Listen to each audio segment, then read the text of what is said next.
Welcome to the Parenting with Impact podcast with your hosts Elaine Taylor-Klaus and Diane Dempster, co-creators of ImpactParents.com, an online community, award-winning blog, and service organization helping parents all over the world to raise complex kids become capable, independent adults.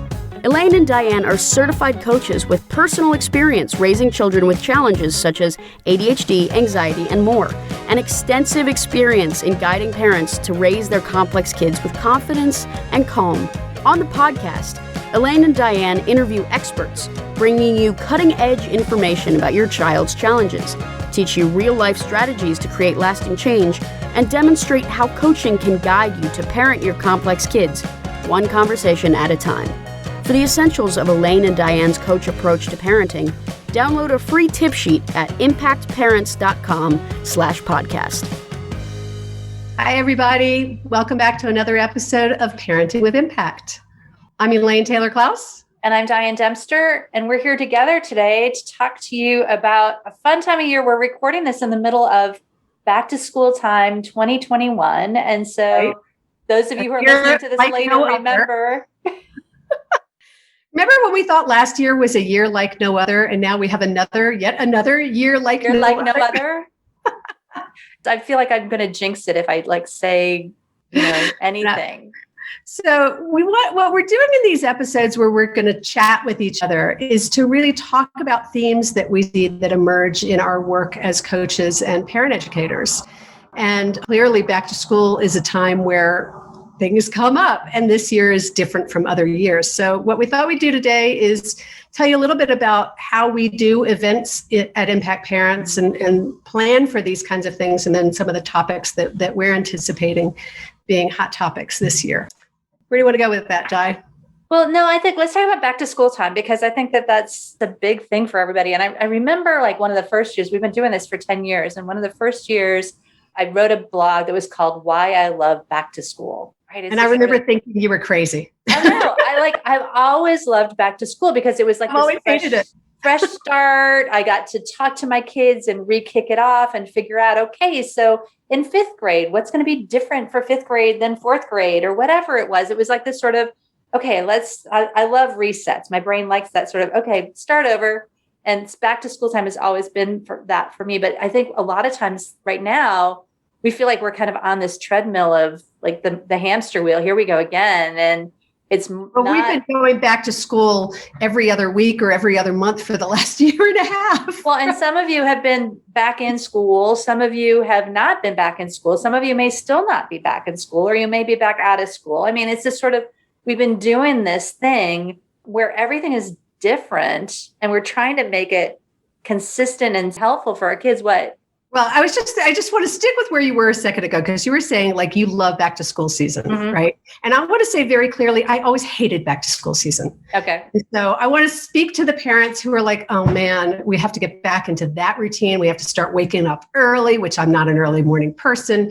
And I don't know whether this is your not having ADD and me having ADD or what it is, but for me, I saw back to school as an end of my freedom as a parent. Oh, and I was the opposite, because my kids went back to school and I was like, woohoo, I'm free again. They're out of my hair. Summer, I could do what I want. And in the school year, I had to follow somebody else's routines and rigid protocols, which I always hated.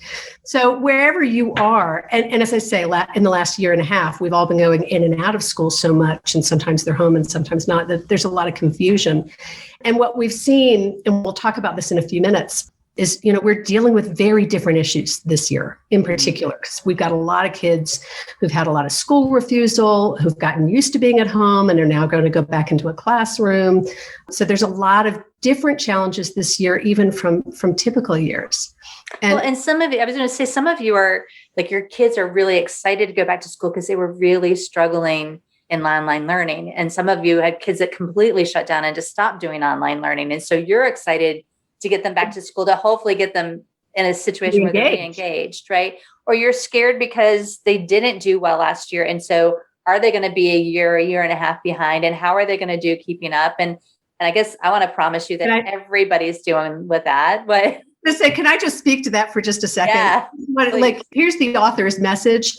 Everyone is going to be, quote, behind or not behind or ahead in some areas and behind in others. There is not a single kid on the planet who's going back where they would have been otherwise without the pandemic. So just, set some realistic expectations. Really. Well, and I think about this. We were talking in a group the other day about summer reading, right? It's just and I remember the way I was with summer reading. It was so stressful because my kids so didn't want to do it until like the last week before school. And it was always this sort of fear of mine that, oh my gosh, if they don't do all their summer homework, they're going to end up behind all their peers and they're going to have to get caught up and it's going to be so much harder. And this was just like for summer. And when I talked to my teacher friends, they're like, everybody's behind, everybody's in a different place. So give yourself permission to trust that wherever your kid is right now, does this sound trite? It's going to be okay. It is going to be okay. It's going to be okay. Yeah, no question that wherever they are is right where they're supposed to be. And our goal is to meet them where they are and help them move forward from there, wherever that is. And so try to let go of that stress of I should have, could have, because here's where you are. And if we can relieve that, let go of that should, it'll really lighten the load for the whole family. Well, and it doesn't necessarily mean that there's not going to be challenges and struggles because we know that there is. And I believe there's always going to be challenges and struggles, and it's about resilience and creativity and not about avoiding struggle. What were you going to say? Well, so I want to talk just really quickly, if I can, Diane, if we can, so every year, at least a couple of times a year, we do a major event. And we actually do a lot more than just those two, but those are probably two big events, one in the back to school time and one in kind of January, February. And I thought it'd be interesting for you to hear our process a little bit, because what we do to prepare for these events, we have one coming up this year called School Success 2021, right? Which is, for those of you listening to this beforehand, on August 28th, and we hope you'll join us on August 26th. August 26th. Thank you. And if you're listening to this afterwards, keep your eyes open for our next live event. But what we do when these are happening is we sit down first and we anticipate. We talk about what we've been hearing from our clients, about we've been hearing from our colleagues, and we start to anticipate what are the issues that are coming up now. And then we plan an event every year, twice a year, based on what's going on right now with parents. So we try very hard not to give the same thing again and again and again. I know a lot of educators do that, but we're constantly changing it to meet exactly what's going on in the world in that moment. Well, and here's the thing that's cool about it, right? Because Elaine just said we don't talk about the same challenges because they're always changing. And the thing that we do is we pull the strategies and the tools and the tips out of Sanity School, which is our core program, because the tools and the strategies and the tips are the same regardless of what the challenge area is. And I know that's hard to believe, but that's one of the things that I love about our work is this sort of, it's not a maze. It's a really simple process to say, okay, what tool do I want to pull up? What strategy do I want to pull up? Model. Here's the model, what I'm going to do, right? So your challenges are different all the time. And your challenges this year are different all the time. And your challenge with one kid might be different than your other kid, or the challenge that you had with this kid last fall is different than the challenge you have this year. And the way you look at it, the way you approach it can be the same. And you just figure out which tool to apply to the situation. Right. So listen, I want to give you a little heads up for those who are going to make the webinar on the 26th. Sorry about that. Some of the topics that we've identified for this year, here are the challenge areas we can anticipate families dealing with that we know we're going to hear a lot about in the coming months. And then let's just talk about it a little bit, Diane. Is that good? Yeah. So the first one, most of you have heard that kids with complex issues like ADHD, executive function challenges, anxiety, et cetera, our kids tend to have trouble with transitions. They have trouble stopping one thing, starting another, finishing something, beginning another. When things don't go as they plan, that can throw our kids off base. We call it trouble with transitions. Well, and that's the thing with a lot of our school situations now. I remember this, it's like block learning. If your kids don't know where they're supposed to be or what they're supposed to be doing, and a lot of you are going to have kids that are maybe not going to school every single day or going a few days a week or whatever it is. And so your transitions are going to be very different. And you've got this big transition from maybe not being in school to being back in the classroom. And so you're really helping your child and yourself navigate this complex move from into the fall, which we do every year, but into a very different environment than I think many of us have ever been in before. Well, and I think we often don't realize what qualifies as transitions, right? So oftentimes, we think about mornings as a challenge area in families. Morning is a transition time. We think about homework as challenge areas, bedtime as a challenge area, right? Those are all transition, getting off technology. Yeah. Those are all transition times, and our kids typically struggle with them anyway. And then we've added all of these other transitions on top of the daily transitions. It can create a lot of stress for our kids. Well, and this just, and we talk about this a lot in Sanity School, but the transition, disappointment, if a kid thinks one thing is going to happen and then all of a sudden they're surprised, and it's like, oh, wait, no, you have to be at school today, or I thought I was going to be able to do this, but I got to do my homework. Disappointment is a transition. And so we're helping our kids navigate that, because our kids don't know what to expect the same way that they used to, because we're a little bit out of our routine. Yeah. So one of the things we can anticipate this year is to really pay attention to transitions, be aware that transitions are hard for our kids. And again, in the webinar School Success 2021, we will give you some very clear strategies for how to navigate this. And we'll talk a little bit in a little while about a few of those. But that's one place we can anticipate some significant challenges this year. So the second place is about anxiety and avoidance. And I think we alluded to this a few minutes ago, but some of these kids are really anxious about being back in school.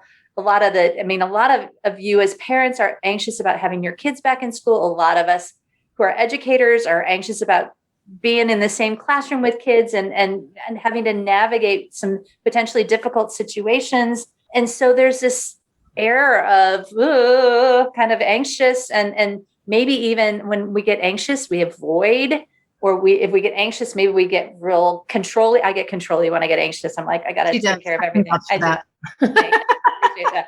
But it's like, so some of us, coping mechanisms, know what your coping mechanisms. If you're anxious, which we all are likely to be, you're either going to go into control mode, or your kid might go into avoidance mode. And that's probably a lot of what we see is these kids are having a hard time. Well, and I think we've seen disproportionate amount of school avoidance in the last year and a half. And it's always been there, but we're now having parents of 6 and 8 and 10-year-old kids coming and saying, my kid won't go to school. I can't get them out the door. I can't.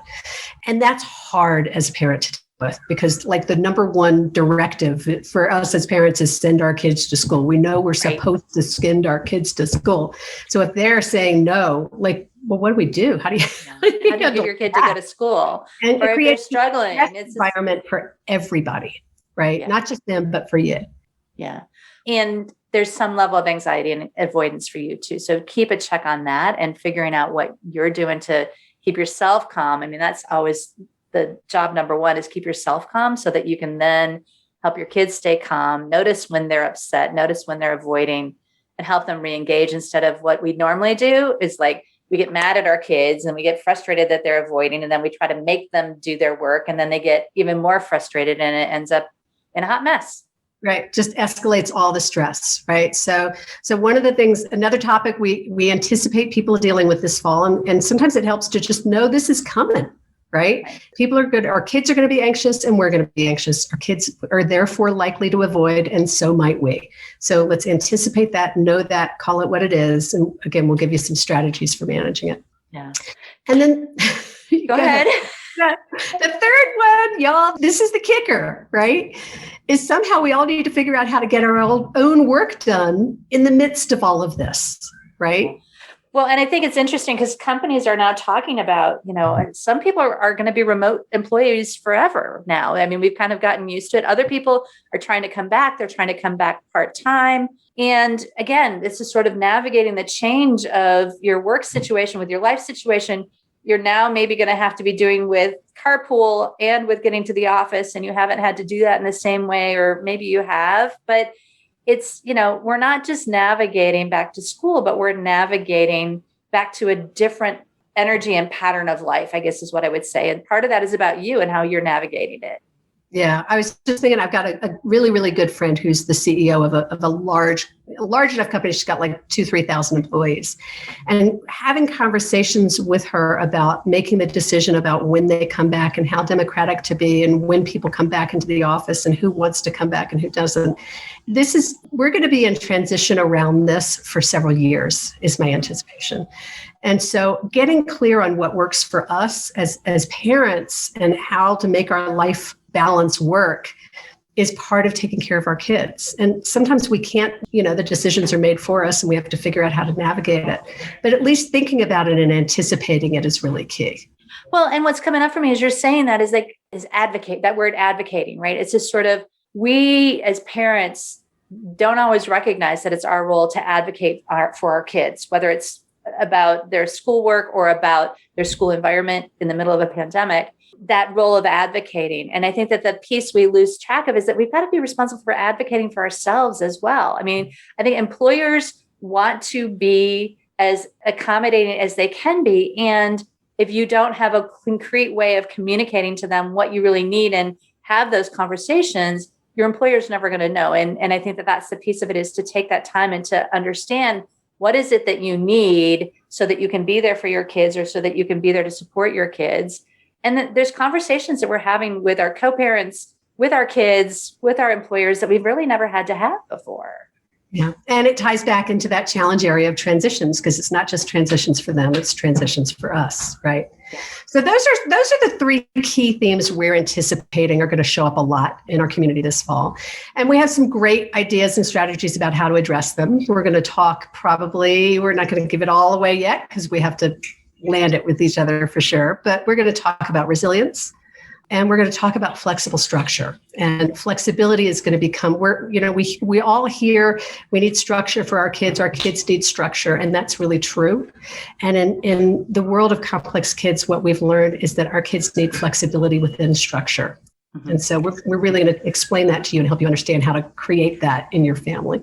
Well, and then the other two things we know that we need as parents all the time, we talk about all the time, is taking the marathon view and knowing that even though this is a school year and your kid is in grade whatever it is they are this year, that we're really looking at long-term helping these kids to develop independence skills and to become successful adults and happy adults, which is ultimately what we want. And so marathon view. And then the last thing is about self-care and about watching and taking care of ourselves in the midst of this, because if we're empty and our fountain, our cup's not full, our ability to support our kids is going to be completely different than if we've got the energy to take that marathon view when we're not exhausted and stretched thin and frustrated. We know that nobody wants to talk about self-care because we all think it's a luxury. And on some level, we all know it's not a luxury. And so, we're going to talk about that in the context of the whole thing. We need to come up with a new word for it, because we were just talking to somebody about this today. It's like this sort of, we're not talking about going to the gym. We're not talking about bubble baths. That's not what this is about. It's about really recognizing